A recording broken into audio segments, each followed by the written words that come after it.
we move on now to the story that I saw being retweeted quite a lot by some colleagues on Twitter, and I find it very interesting. Actually, it's something that I don't naturally tend to think about, possibly as a man, but almost certainly because I am the age I am. It doesn't really occur to me to be a problem actually, because of the colleagues that I have and the people I work with, and for example, the wonderful wife that I have. But this story really highlights an issue in the history of archaeology, with the headline "Skara Brae Women, Archaeologists Who Were Written Out of History." It's an article by Hugh Williams, BBC Scotland reporter with a distinctly Welsh name there. And it's actually based around a series of photographs that have come out of the Orkney Library and Archives that show Vere Gordon Child's excavation of Skara Brae, an internationally famous Neolithic site, which is also a type site in many respects. It's almost a unique site actually, really, but it highlights an awful lot of what was going on in terms of the production of furniture, plumbing, the shift in how home spaces were being used at that time in that place. And it's also just a very dramatic place to visit. At some point in the very near future, I hope to go to Skara Brae myself. But what's interesting is that in these photos, of course, we have Vere Gordon Child, and often he is the focus of the photograph. Obviously, these photos, back then, photos had didn't just snap away all day. You had to take a photo for a reason. But crucially, you have women in these photographs, and women who are potentially archaeologists. Oh, goodness me! Now, can you explain a little bit as to why is this controversial? Why is this possibly controversial? Why is there this notion that these women have been written out of history? Well, there's a terrific project going on at the moment called Trailblazers, Mm-hmm. and that is seeking to put the women back into archaeology and science, and we're also seeing a huge amount of interest in the re-evaluating the importance of people like Mary Anning. There's a film about to come out about the life of the paleontologist Mary Anning in Lyme Regis.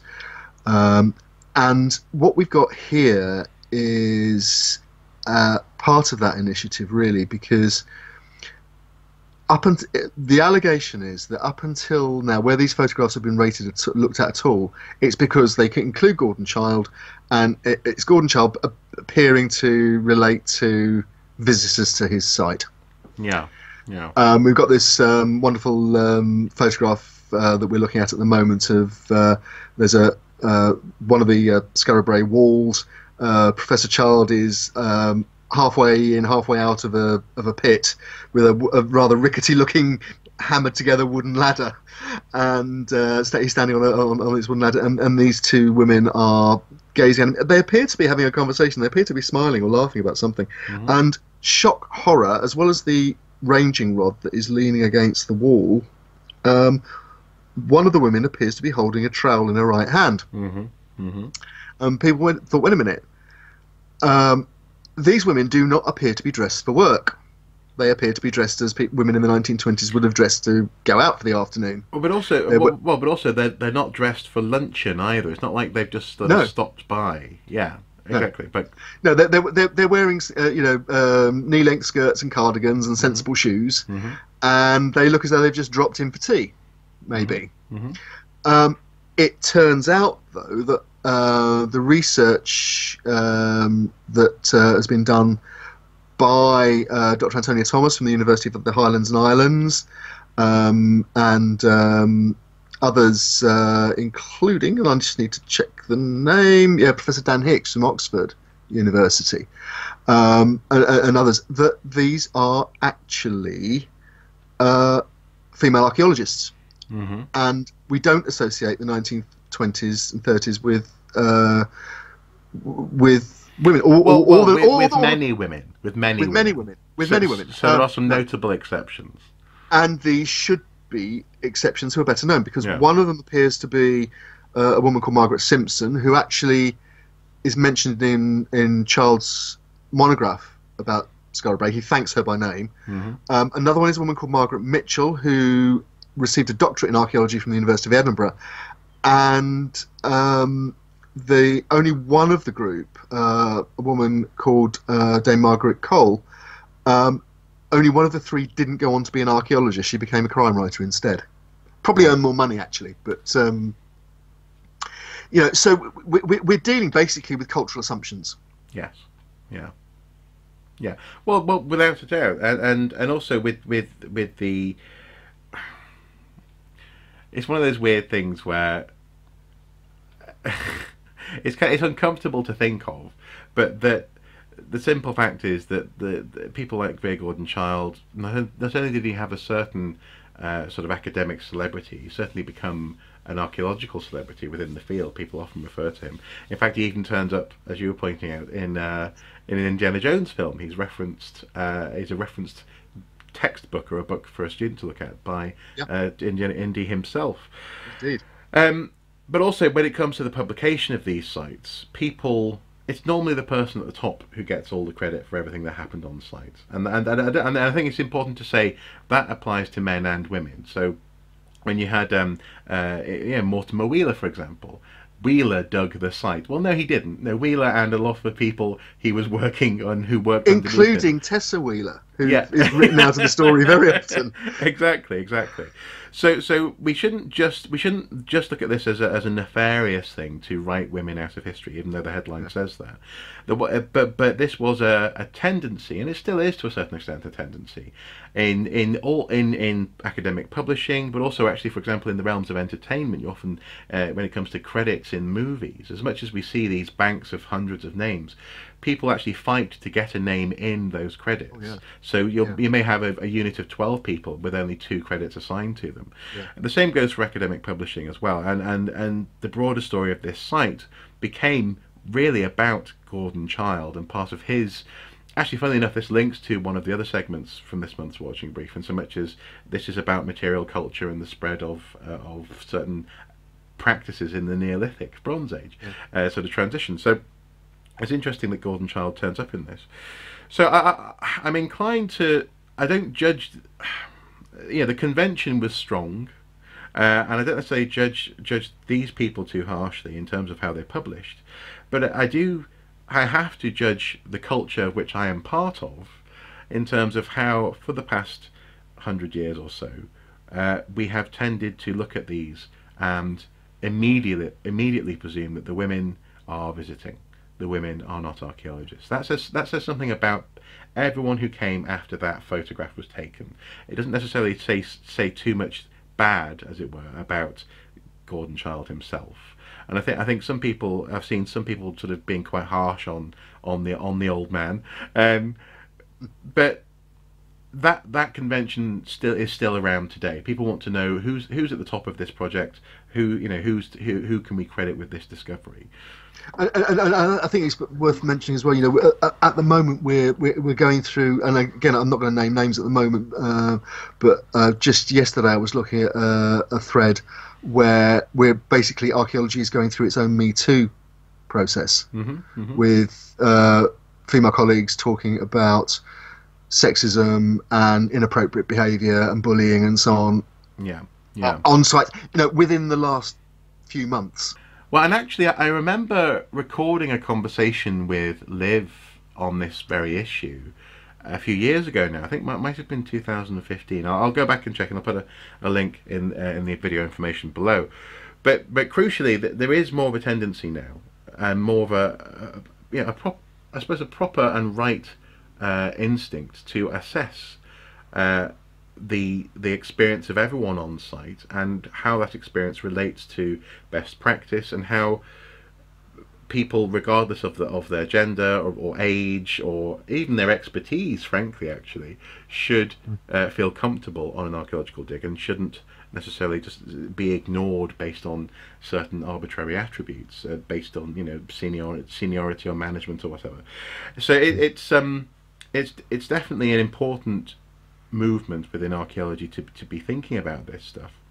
But I should probably also just emphasize as well that when I talk about the structure of academia, broadly speaking, tending to raise up an individual at the head of some research and minimise the role of the people below that person, I'm not for a moment minimising the women's particular experience as well. There is absolutely a tendency for men to get credit ahead of women in this hierarchy. So yes, all the archaeologists underneath Gordon Child are, broadly speaking, forgotten. We're not really spoken about, as it were. But the fact of the matter is that since the day that those photos were taken, since those notes from the excavation were archived, people have not felt inclined or not seen the need to ask who is that person in the photo.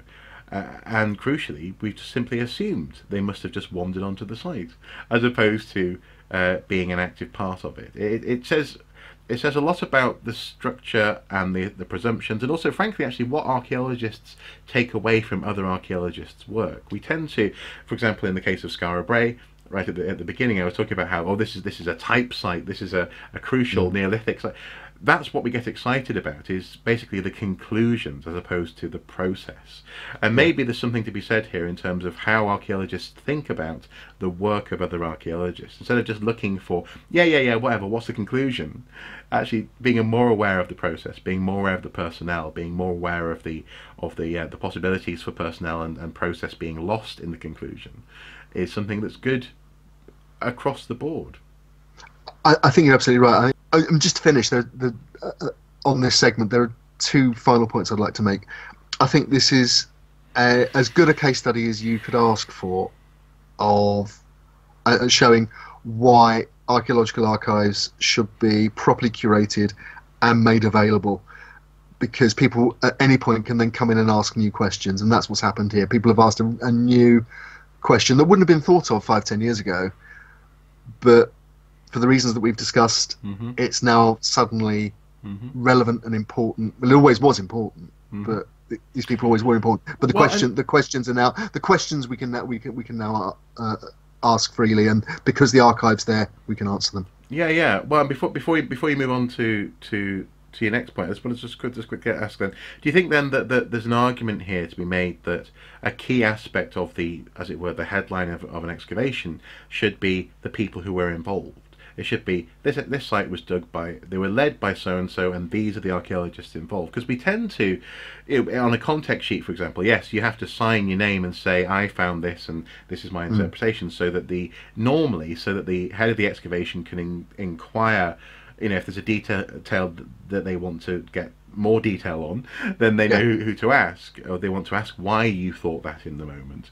But do you think that sort of that name and that responsibility should actually be shifted up to, even if it's 50 people, have those people credited in the archive towards the top of what people take away from it? Archaeology, and again, coming from an arts background originally, I'm used to people being given credit on a collaborative process, like putting on a play or making a film or making a television program. And I think that archaeology is a similarly collaborative process. Certainly excavation is a collaborative process. And I actually have seen on a number of cases, the best reports often credit the teams involved and the individuals involved. Some of them even offer the chance for them to put their own feedback into the excavation report about what they felt, what their own impressions are, and so on. And I know also that there's a move in some quarters to make recording not more subjective, but allow more room for personal interpretation. Over and above a standard recording sheet. So I think the best archaeology is going in that direction anyway. Yeah, no, I think so. Well, but also it's interesting though that maybe there's something here, because you mentioned the arts background in terms of collaborative credit. When it comes to excavation, one of the backgrounds of process is a military structure, isn't it? Pioneers such as Mortimer Wheeler, for example, were bringing in essentially a situation where you had an officer and you had his men, or women as well, and they were doing so. This interesting thing where We actually, won't go there. no, no, but no, the gridded digging and all Yeah. that sort of thing, Oh yeah. and maybe actually Process. there's part of the culture of archaeology that's inherited this sort of this structure. Who's the leader? Who's in charge? Yeah. And that maybe actually, as you say, the best archaeology is reassessing that structure that's inherent to archaeology. I think so. And the final point I was going to make is just that, again, we must always remember that probably the first archaeologist that any of us ever heard from when we were growing up and learning to read was Beatrix Potter, who began her career as an archaeological illustrator. Oh, oh. Did she really though? What sort of stuff was she drawing? Do you know? I have a recollection, of particularly of some Roman finds. But obviously, she was a very accomplished artist and watercolorist, and she illustrated archaeological reports. Okay. Would that be your favourite type of Roman pottery? I forgot what it's called now. Oh, don't get me going on. No, I'm not a pottery fanatic. I don't go to sleep dreaming of forms of BB2. BB2, that's it. BB2. Yeah.